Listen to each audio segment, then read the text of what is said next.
Hi, today we'll be reading Pelosi Democrats Are Becoming to America What Antimatter Is to Physics by Ralph Z. Hallow, The Washington Times, February 12, 2019. The National Democratic Party is drifting into a dangerous zone of politics in America. It is edging into a grim territory associated with antagonism toward at least two of the basics that made the United States experiment in self-governance unique in the world back in March 1789, and that made it unquestionably the leading nation on this planet for the last 100 years. The first danger is the hostility that Democrats as a party are showing toward the sovereignty of the republic. The idea that America is for Americans, not for foreigners, is alien to today's Democrat leaders in Washington, and astonishingly alien to the rank-and-file lawmakers who belong to that party. Once upon a time, Democrats were one with Republicans in warmly welcoming foreigners who came as legal visitors, eager workers, outstanding contributors to the collective intellectual wealth of the Republic and to its financial health, and if said foreigners, they so aspired as naturalized citizens. That was possible, even natural, because Democrats, once the party of slavery, evolved proudly into the upholders of individual rights and the equality of opportunity for all. From the great decentralizer Thomas Jefferson to the evil empire slayer Ronald Reagan and the good walls make good neighbors evangelist Donald Trump, Republicans also shared with Democrats this self-evident truth. Sovereignty was and is the first basic of any nation anywhere on the planet. Or at least sovereignty was the first basic until House Speaker Nancy Pelosi and her party declared it immoral to build a wall to keep foreigners from gaining shadowy entry into the workforce, and for a few into the criminal crews of the United States. Even the utterance of the word foreigner now undergoes an insidious twisting at the hands of Pelosi Democrats who try to make it mean hatred of anyone not having U.S. citizenship. The Pelosi Democrats and their admirers in what at least once resembled a just the facts ma'am American press are mangling daily the simple use of the word foreigner into an expression of raw, irrational xenophobia of the worst kind. Of the worst kind in Pelosi speak means of Donald J. Trump, Republican Party kind. The second antagonism of the Pelosi Democrats is the basic of Americanism, absent that neither it or any other nation can take even modest pride in its existence. That is a basic adherence to the rule of law. The rule of law demands recognition of legal citizenship as a guarantor of all rights normally associated with being an American by birth or by legal application. The latter means the heart-pounding satisfaction of acing the citizenship test, and with it the right to swearing allegiance to the United States. Ignoring illegality can be a humanly practiced act required at times when enforcement is utterly impractical, and where virtually every American citizen views it as unacceptably inhumane to expel millions of people who think, talk, act, and believe like Americans.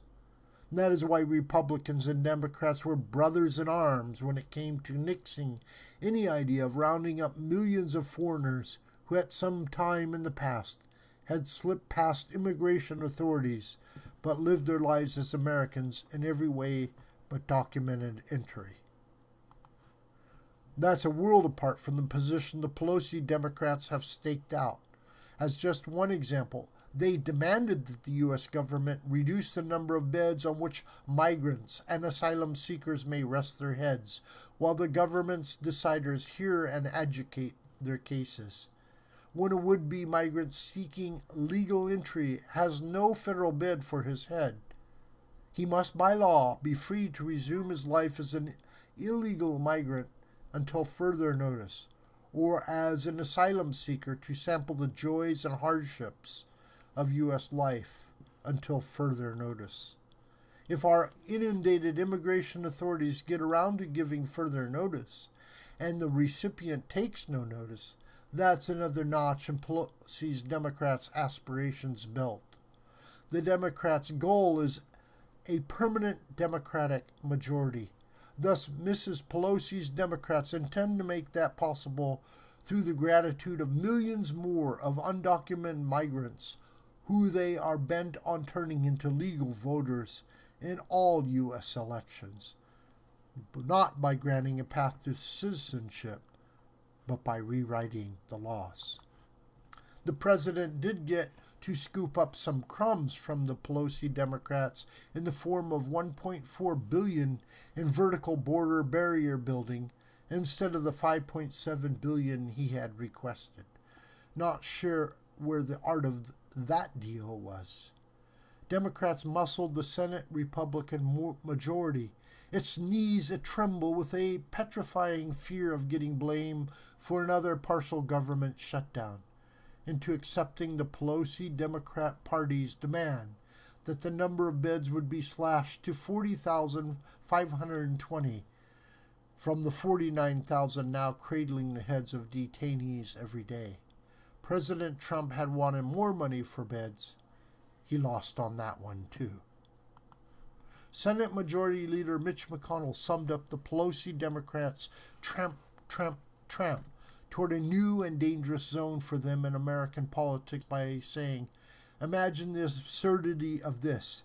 House Democrats want to set a limit on how many criminal aliens our government can detain.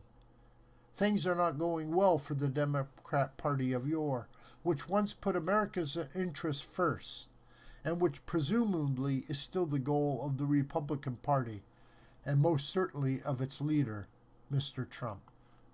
Suppose as time marches on, the nation votes for the Pelosi Democrats' occupation of an anti-American zone in this republic's politics, for abandoning the preeminence of American sovereignty, of American citizenship, and of the rule of law in America.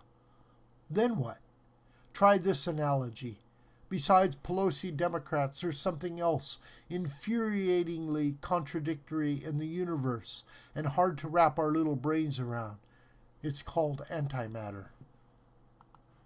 Antimatter has the opposite properties of subatomic particles, like the ones you've heard of before, itsy-bitsy pieces of matter called protons, neutrons, and electrons.